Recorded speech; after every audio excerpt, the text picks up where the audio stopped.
네, 오늘은 로마서 12장 1절과 2절 말씀을 통해서 교회와 예배에 대하여 함께 나누고자 합니다. 사실 교회와 예배는 서로 분리될 수 없는 개념이죠. 오늘날 예배란 그리스도인들이 함께 모여서 하나님을 향한 존경과 경외심을 나타내는 엄숙한 행위이며, 교회는 예수 그리스도의 이름 아래에 모인 사람들의 모임 혹은 공동체를 뜻합니다. 간단히 말하면 예배는 그리스도를 기념하는 행위이며, 교회는 그리스도를 기념하는 그 모임 혹은 그 모이는 사람들 자체인 것입니다.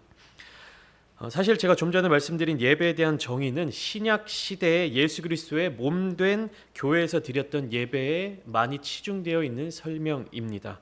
이 예배는 무엇이었습니까? 신약 시대의 예배는 고린도전서 11장 23절부터 25절까지 사도 바울이 설명하고 있는 성만찬의 제정이 있는데, 이것을 성경 말씀을 함께 보시도록 하겠습니다. 고린도전서 11장 23절부터 25절까지 제가 PPT로 준비했습니다. 한번 띄워주시면 화면으로 같이 보시면 좋을 것 같습니다.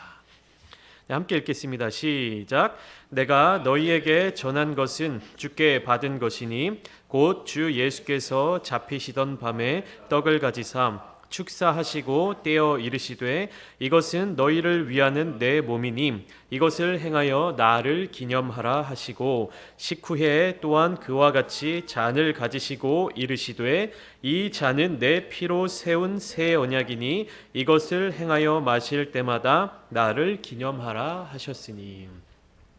떡을 떼고 잔을 마실 때마다 어떻게 하라고요? 나를 기념하라. 그러니까 그리스도를 기억하라. 이것이 신약 시대에 들어서 정의된 예배입니다. 이 예배가 진행되었던 장소는 보통 어떤 한 사람의 집의 식탁 혹은 이제 그 식탁이 중심이 된 장소였습니다. 그래서 그곳이 교회가 되었고 그 모임이 교회가 된 것입니다. 신약 성경을 쭉 읽어 나가시다가 사도 바울이 어디에 교회를 세웠다, 어디에 교회를 개척했다라는 내용이 나오면, 그것은 사도 바울이 그 지역에 건축을 하고 시설을 갖추고 사람들을 모으고 장비를 마련하고 이런 것이 아니라 예수 그리스도를 기억하는, 예수 그리스도를 기념하는 사람들의 모임을 만들고 그 모임에서 가르쳤다라는 것을 뜻합니다.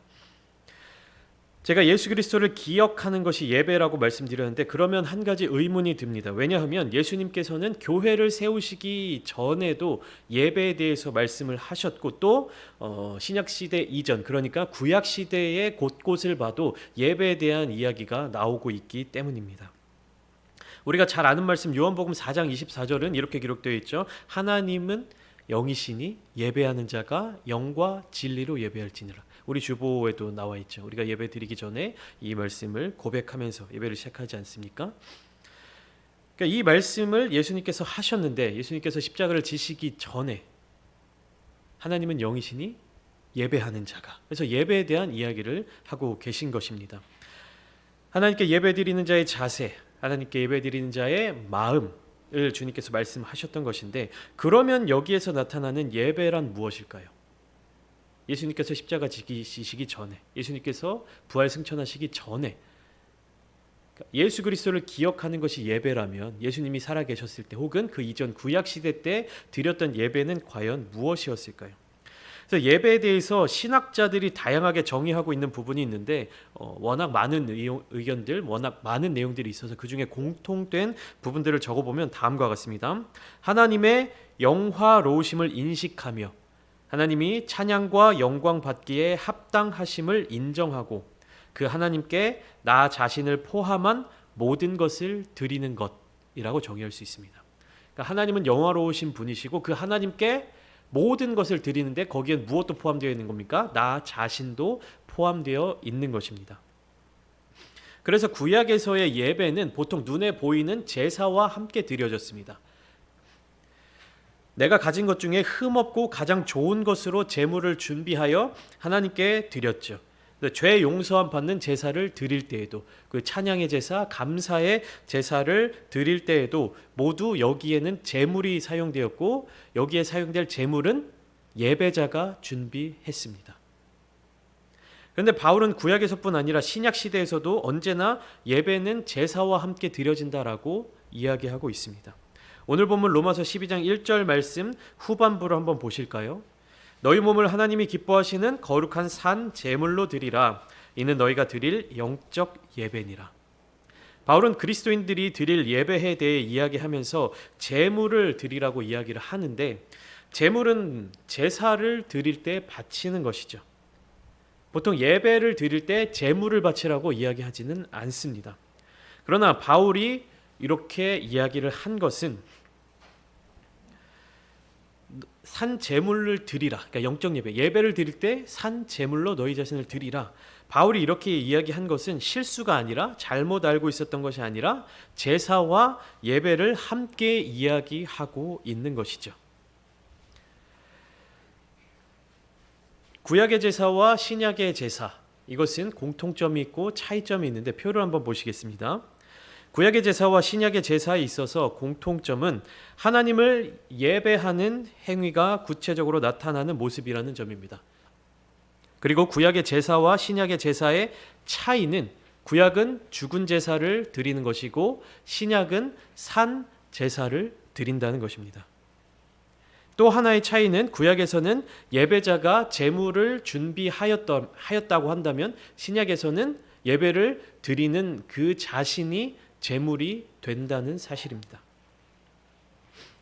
구약은 물질적 제사라고 이야기하고 신약은 영적 제사라고 이야기를 하는데, 공통적으로 하나님을 예배하지만 그 예배를 드리는, 제사를 드리는 그 모습 자체에 차이가 난다는 겁니다.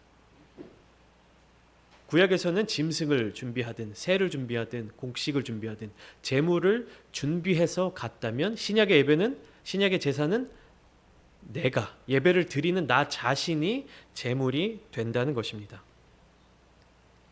그리스도인들에게 있어서 가장 중요한 것은 관계입니다.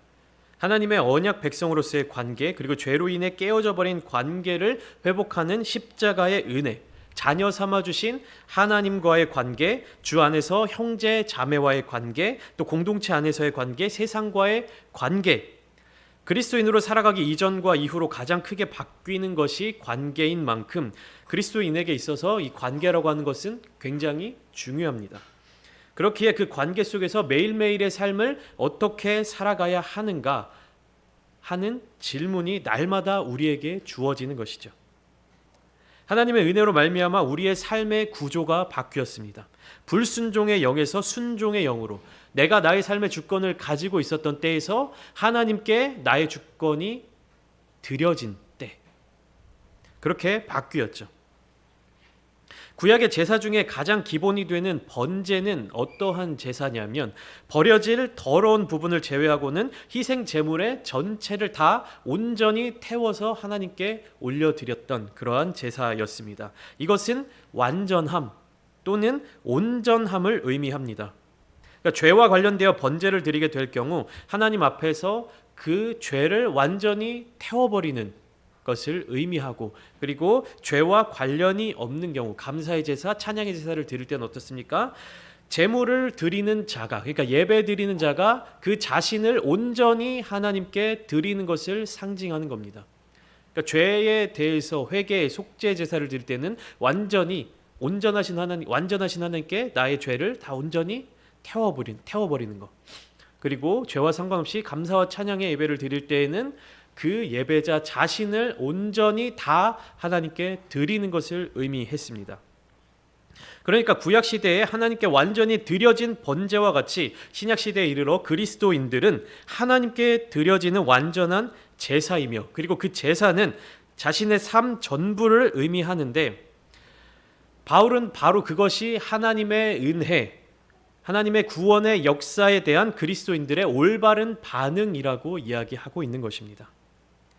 그 논리적인 반응은 이 세상의 구조, 이 세상의 이치, 이 세상의 어떤 감각이나 생각에 따라가는 것이 아니라 하나님의 은혜의 구조를 따라가는 거예요. 그러니까 우리의 삶의 모습, 우리의 삶의 방향성이 어디를 향해야 되냐 하면 세상의 기준, 세상의 가치를 따라가는 것이 아니라 하나님의 기준, 하나님의 은혜의 가치를 따라가야 한다는 사실이죠. 그렇기 때문에 예배는 드리는 겁니다. 그리스도인의 예배는 하나님께 드려져야 하는 겁니다. 우리는 예배를 드린다고 하면서 실제로는 받으려고 하죠. 무엇을 받으려고 합니까? 은혜를 받으려고 하고 복을 받으려고 하고 때로는 감동을 받으려고 하고 용기와 힘을 얻기를 하고 또 헌금을 드리면서도 11조를 드리면서도 그것으로 인하여서 복을 받기를 원하는 마음을 갖고 있습니다. 물론 하나님께서는 주님께 감사한 마음으로 온전한 마음으로 예배드리고 하나님께 헌신하는 자들에게 은혜와 복을 충만하게 부어주시는 분이십니다.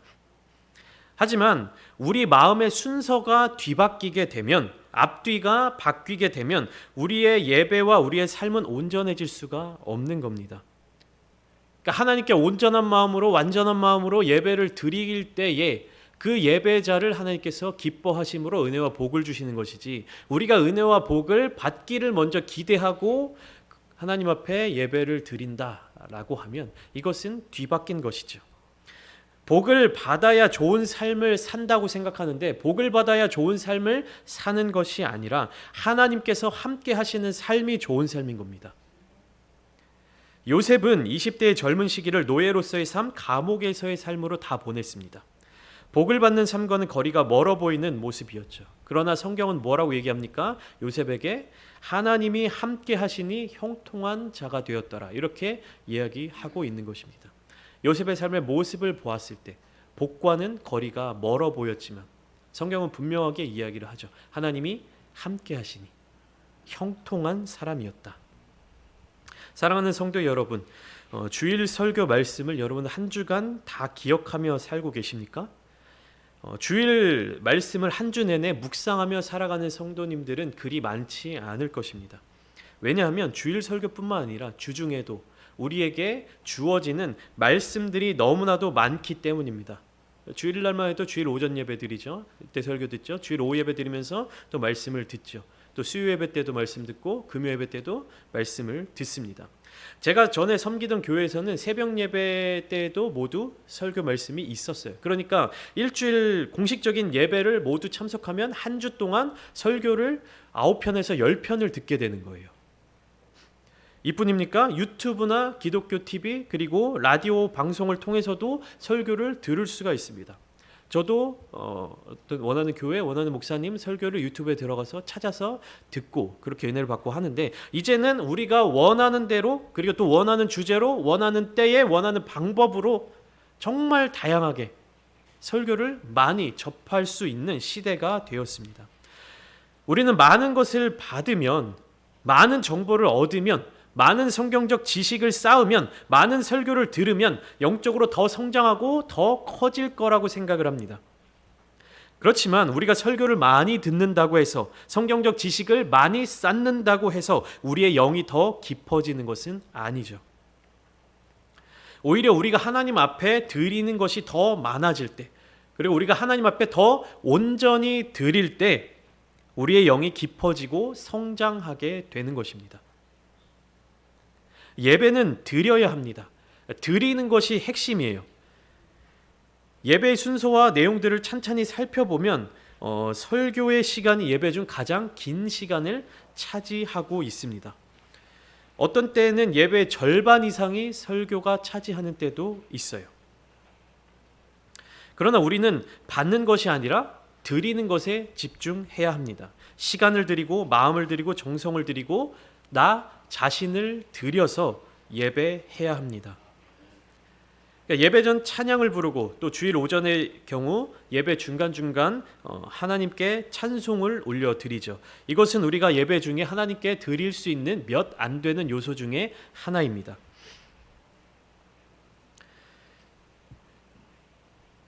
그리고 예배 시간 중 가장 긴 시간을 들여 하나님의 말씀을 듣습니다. 보통 이때는 우리가 하나님께 드린다기보다는 하나님께 받는다는 개념에 더 가깝죠.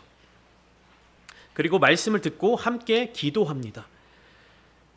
정확하게 나눌 수는 없겠지만 단순하게 정의를 해보면 찬양은 어떻습니까? 하나님께 우리의 마음과 우리의 어떤 것을 드리는 행위입니다. 그리고 말씀은 설교는 하나님께로부터 우리가 받는 요소이고 받는 행위입니다. 그리고 기도는 무엇입니까? 하나님께 드리고 받고 주고 받고 하나님과 대화를 나눈다고 하잖아요. 그런 교제, 교통하는 그러한 요소이죠. 그런데 만약 어떤 사람이 예배를 드린다고 하면서 찬양의 시간을 통해서 하나님께 집중하고 하나님께 영광 돌리는 그 마음을 갖고 있는 것이 아니라 어떤 자기의 감정적인 부분, 감성적인 부분, 혹은 자기의 어떤 마음, 이런 부분의 기분, 이런 것에 더 집중을 하고, 또 설교를 듣고 기도할 때에 하나님의 뜻을 구하는 것이 아니라 자기의 의지, 자기의 소원, 자기의 원하는 것을 하나님께 자꾸 간구하고 하나님께 강요하고 그것만을 구한다라고 하면 이 사람은 예배를 진정으로 드린 사람이라고 할 수 있을까요? 그리고 또 예배가 시작되고 나서 슬그머니 들어왔다가 말씀을 듣고 축도가 채 마치기도 전에 서둘러서 나가는 성도들이 있다면 그 사람을 볼 때 우리가 온전한 예배를 드린 사람이라고 할 수 있을까요? 근데 생각보다 이런 분들이 많아요. 예배 시간에 좀 늦더라도, 그리고 예배가 온전히 마치기 전에 먼저 나온다 할지라도 설교만 잘 들으면, 설교만 놓치지 않고 들었으면 나는 예배를 잘 드렸다라고 생각하는 분들이 참 많이 있는 것 같습니다. 하지만 설교는 예배의 요소 중에 하나이지 예배의 전부가 아닌 겁니다. 예배의 핵심은 드리는 거예요. 우리가 하나님께 무엇을 드릴 수 있을까? 그리고 어떻게 드릴 수 있을까를 계속해서 생각해야 되는 겁니다. 그러니까 그냥 흘러가는 설교의 순서대로 지나가듯이 거기에 이제 생각을 딴 데 놓고 정신을 빼놓고 그냥 쭉 흘러가다가 설교 시간에 말씀 조금 듣다가 이제 말씀 끝나고 기도할 때쯤 돼서 정신 차려가지고 축도 끝나고 그렇게 이제 예배를 마치고, 이런 개념이 예배가 그 순서만 다 채웠다고 예배가 되는 것이 아니라 우리가 정말로 하나님 앞에 온전하게 무엇을 드렸는가, 무엇을 드릴 수 있는가, 이것을 고민해야 하는 것입니다. 하나님께서는 믿는 자들에게 은사, 능력, 돈, 시간, 생각, 창의성 또는 다른 어떤 것을 바치라고 요구하시지 않으세요. 하나님은 믿는 자들이 그 자신을 드리기를 원하십니다. 주님은 나의 최고봉이라는 매일 묵상집 365일 묵상집을 쓴 오스왈드 챔버스라는 분은 이렇게 이야기를 했습니다. 우리는 우리의 은사를 주님께 드릴 수 있다고 생각한다. 하지만 당신은 당신의 것이 아닌 것을 주님께 드릴 수 없다. 당신이 하나님께 드릴 수 있는 것이 단 한 가지가 있는데 그것은 당신 자신에 대한 권리이다. 만일 하나님께 당신 자신에 대한 권리를 드린다면 그분은 당신에게서 거룩한 실험을 이루어내실 것이며 그분의 실험은 언제나 성공한다. 이렇게 이야기를 하고 있습니다. 우리는 우리의 것이 아닌 것을 하나님께 드릴 수가 없습니다. 우리가 하나님께 드릴 수 있는 것은 유일하게 무엇입니까? 나 자신, 온전한 나 자신입니다. 너희 몸을 하나님이 기뻐하시는 거룩한 산 제물로 드리라는 말의 의미는 우리가 하나님께서 창조하신 창조물로서 우리를 지으신 하나님의 뜻에 합당한 삶을 사는 것, 그리고 구별된 삶, 헌신된 삶에서 찾을 수 있는 것입니다. 마음으로만 드리는 예배가 아니라 삶으로 드려지는 예배가 되는 겁니다. 바울에게 있어서 마음과 몸에 대한 이원론이 없습니다. 그러니까 이원론이 무엇이냐면 따로따로 개념이 설정되는 것입니다. 그러니까 바울에게 있어서는 마음을 새롭게 한다는 것과 몸을 드리는 것은 똑같은 얘기예요. 하나인 거예요. 그러니까 마음을 새롭게 하는 것 따로, 몸을 드리는 것 따로, 이렇게 되는 것이 아니라 마음을 새롭게 하면 당연히 무엇이 연결되는 겁니까? 몸을 드리는 것. 그러니까 몸을 드릴 때는 반드시 무엇이랑 연결되어야 되는 겁니까? 마음을 새롭게 하는 것. 그러면 바울은 왜 몸을 드리라고 표현을 하고 있는가? 이렇게 질문할 수 있습니다. 그 이유는 이것이 구약 시대의 제사, 그러니까 짐승을 드렸던 그것과 비교되고 있기 때문입니다. 너희 몸을 하나님이 기뻐하시는 거룩한 산 제사로 드리라. 여기에 사용된 드리라는 이 말은 제의적 용어입니다. 제의적 용어. 그러니까 제사를 드릴 때 사용했던 단어라는 것이죠. 곧 성전에서 제사장이 짐승을 잡아서 하나님께 드리듯이 우리 몸을 하나님께 드리라는 이야기입니다. 하나님께 제물로 바치라는 의미입니다. 구약 시대에는 소나 양과 같은 짐승을 하나님께 제물로 바쳤지만 신약 시대에 이르러서는 무엇입니까? 우리 몸을 하나님께 드리라는 것이죠. 그리고 그 몸 안에는 우리의 육체뿐만 아니라 우리의 영과 육, 생각, 마음 이게 다 포함되어 있는 거예요. 그러니까 구약 시대의 짐승을 잡아서 제사를 드렸듯이 신약 시대 와서 너희 몸을 하나님께 드려라라고 하면 그 이방 신들의 그런 우상 숭배하는 그런 미신과 같이 사람을 죽여서 사람을 제물로 삼아라 이것이 아니라 우리의 몸 그리고 몸 안에 같이 있는 마음과 우리의 영과 혼과 생각 이것을 하나님께 온전히 다 드리라는 것이죠. 이것을 다 하나님의 기준에 맞추라는 얘기죠. 하나님이 구하시는 제사는 더 이상 성전에서 짐승이나 새, 곡식 등을 바치는 제사가 아니라 우리가 살아가는 구체적인 삶 속에서 구체적인 세계 속에서 매일매일의 생활 속에서 맺어지는 관계 속에서 날마다 헌신하는 삶인 것입니다. 하나님이 구하시는 제사는 이제는 멈춰있는 제사가 아니에요. 죽어있는 제사가 아닙니다. 살아있는 제사, 삶 속에서 나 자신을 드리는 제사를 원하십니다. 이것이 바울이 이야기하는 거룩한 산 제물이며 영적 예배입니다.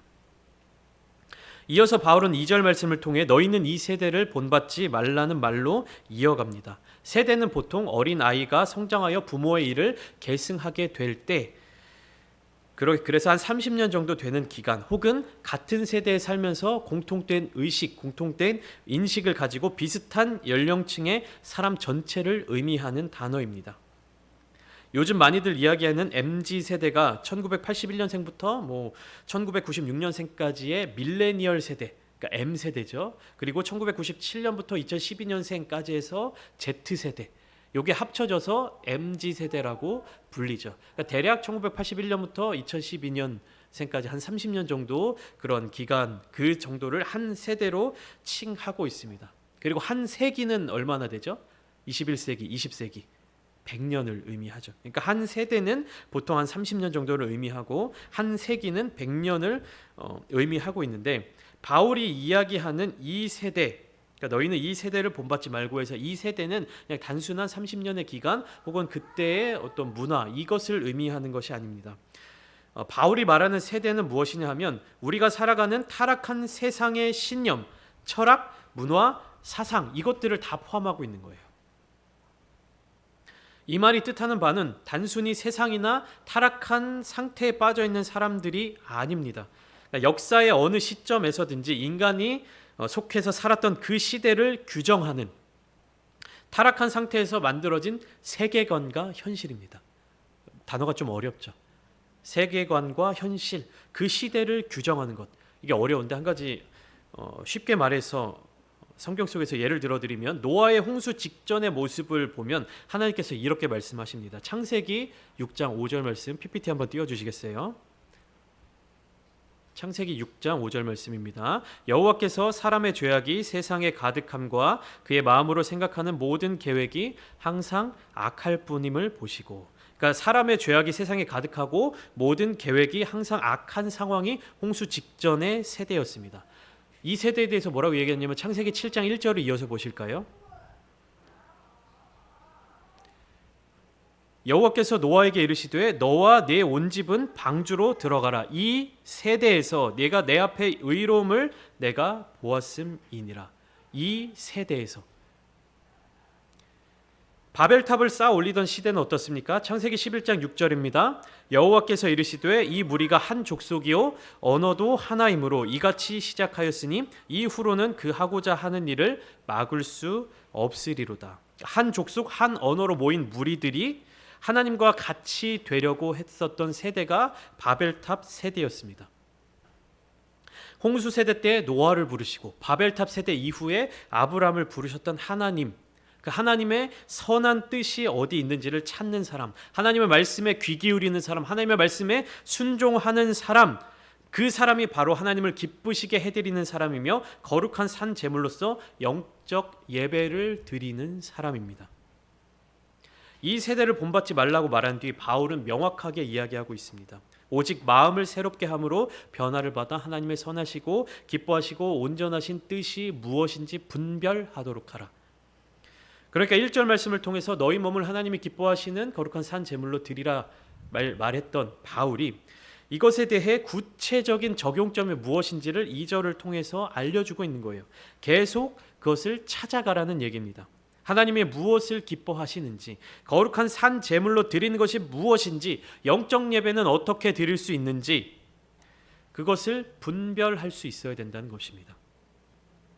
바울은 하나님의 자비에 따른 구원에 감사하는 일과 개인의 윤리 도덕적인 행동들을 별개의 것으로 보지 않아요.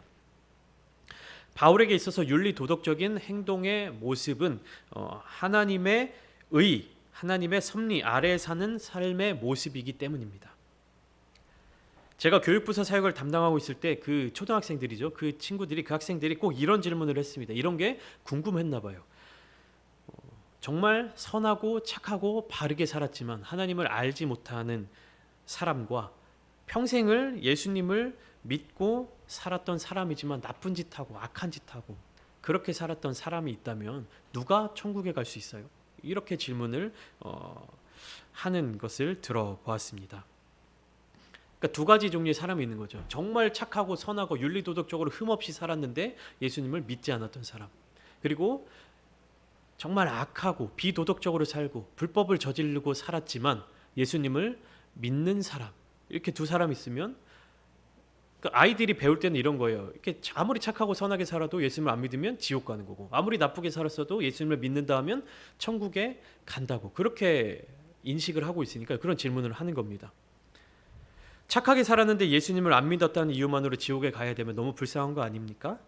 다른 사람들 괴롭히면서 살아도 예수님을 믿는다는 그 이유 하나로 천국에 가면 그거 너무 이상한 거 아니에요? 이렇게 질문하는 겁니다. 그럴듯한 질문이죠. 우리가 깊게 생각해 봐야 될 질문입니다. 이 질문에 대해서 구체적으로 대답을 하자면 그것만으로도 설교 한 편을 만들어야 할 것입니다. 그래서 이 시간에 짧게 요약을 하자면, 천국에 가는 것은 무엇입니까? 하나님 나라, 하나님의 집에 들어가는 것입니다. 누군가의 집에 초대받아서 갈 때에는 그 초대한 사람, 집 주인의 기준에 따라 가야 합니다. 그러니까 집 주인이 초대한 사람들, 집 주인이 허락한 사람들이 그 집으로 오게 되는데, 누군가 초대받지 않은 사람, 집 주인과 아무런 관계가 없는 사람을 데리고 와서 이 사람 정말 착한 사람이야, 이 사람 정말 선한 사람이야, 이 사람 정말 좋은 사람이야, 그러니까 너네 집에 들어가게 해줘, 이렇게 하면 그 집에 들어갈 수 있을까요? 기준에 맞지 않으면 아무리 착하고 선하다고 할지라도 그 집으로 들어갈 수 없는 것입니다. 하나님의 집, 하나님의 나라에 들어갈 수 있는 사람은 중보자 되신 예수 그리스도의 십자가 피로 말미암아 하나님과 관계를 맺은 사람들 뿐입니다. 아무리 세상적으로 선하고 아름다운 일을 많이 했더라도 하나님과 관계가 없으면 천국에 들어갈 수가 없는 거예요. 마태복음 7장에서 예수님이 이렇게 말씀하시죠. 나더러 주여 주여 하는 자마다 다 천국에 들어갈 것이 아니요, 하늘에 계신 내 아버지의 뜻대로 행하는 자라야만 들어갈 것이니라, 이렇게 이야기하지 않습니까? 그러니까 선지자 노릇하고 주의 이름으로 귀신을 내쫓고 주의 이름으로 권능을 행하던 자들이 주님 나 모릅니까? 나 천국에 가야 되는데 모르십니까? 이렇게 얘기하니까 주님이 뭐라고 얘기하시냐면, 내가 너희를 도무지 모른다, 도무지 알지 못하나니 불법을 행하는 자들아, 이렇게 이야기하십니다. 그러니까 하나님과 관계가 없고 하나님이 초대하지 않은 사람이 하나님의 집으로 들어가는 것은 우리 현실 세계에서도 마찬가지잖아요. 무엇입니까? 그것은 불법인 거예요. 하나님이 허락하시지 않은 것입니다. 그러면 두 번째 질문이었죠. 나쁜 짓을 많이 했는데 하나님을 믿었다는 이유 하나만으로 천국에 들어갈 수 있을까요? 바울의 말을 빌려 대답해보자면, 하나님을 믿는 사람은 의도적으로 의식적으로 악한 일, 나쁜 짓을 행할 수가 없습니다. 만약 하나님을 믿는다고 하면서 윤리도덕적인 죄들을 짓는다면 그 사람은 하나님을 믿지 않는 사람입니다. 하나님을 믿는다는 것이 거짓말인 것이죠. 나 하나님 믿어, 나 교회 열심히 다녀 하는데 그 사람의 삶의 모습을 보면 거짓이 가득하고 불법이 가득하고 비도덕적이고 비윤리적이고 하면 어떻게 한다고요? 이 사람은 하나님을 믿는 것이 아니라는 사실입니다. 하나님을 믿는 자는 반드시 어떠한 모습이 이어져야 되는 겁니까? 선한 모습, 윤리적인 모습, 도덕적인 모습, 이런 것이 자연스럽게 따라온다는 거예요. 그것이 하나님을 믿는 사람들의 삶이고 예수님을 닮아가는 사람들의 모습인 것이죠. 하나님의 자비하심으로 의롭게 된 그리스도인들은 하나님의 은혜를 기억하며 그 은혜에 감사하며 전적으로 자기 자신을 드리는 사람입니다. 삶 속에서 자기 자신을 드리는 사람이에요. 하나님께 나 자신을 드렸는데 어떻게 악을 행할 수 있습니까? 어떻게 의도적으로 불법을 저지를 수가 있습니까? 어떻게 다른 사람들에게 해를 끼칠 수가 있습니까? 하나님께 내 삶을 드렸는데 하나님께서 그런 것을 용납하시고 원하시는 게 아닌데 하나님이 원하시지 않는 삶을 살면서 어떻게 하나님을 믿는다라고 이야기를 할 수 있는 것입니까? 그러니까 그들의 삶의 모습, 행실을 보면 이 사람이 하나님을 믿는 사람인지 하나님께 속한 사람인지 하나님께 진정한 온전한 예배를 드린 사람인지를 알 수가 있다는 사실입니다. 사랑하는 성도 여러분, 여러분들은 오늘 이 예배를 하나님께 진정으로 드리고 계십니까? 그리고 여러분 자신을 하나님이 기뻐하시는 거룩한 산 제물로 드리셨습니까? 예배를 마친 후 여러분들의 삶의 자리로 돌아갔을 때 하나님의 선하시고 기뻐하시고 온전하신 뜻을 날마다 구하시겠습니까? 우리는 날마다 예배를 드리면서도 무엇이 예배인지를 모르고 살아가고 있습니다. 하나님께 무엇을 드리고 무엇을 받아야 하는지를 그리고 어떻게 드리고 어떻게 받아야 하는지를 모르고 예배를 드리고 있습니다. 그러나 사도 바울은 로마서를 통해 분명하게 우리에게 메시지를 전달하고 있습니다. 너희 몸을 하나님이 기뻐하시는 거룩한 산 제물로 드리라. 이것이 너희가 드릴 영적 예배니라. 하나님이 기뻐하시는 거룩한 산 제물로 우리의 삶을 온전히 하나님께 드리시기를 원합니다. 이 말씀을 기억하시며 우리의 삶을 통하여 우리 자신을 온전히 하나님께 드림으로 말미암아 하나님을 기쁘시게 해드리며 또 하나님의 은혜 가운데 하나님이 우리에게 부어주시는 그 놀라운 은혜와 복을 누리실 수 있는 이 복으로 이 은혜로 말미암아 또 한 주간을 승리하시는 모든 성도님들이 다 되시기를 주님의 이름으로 축원합니다.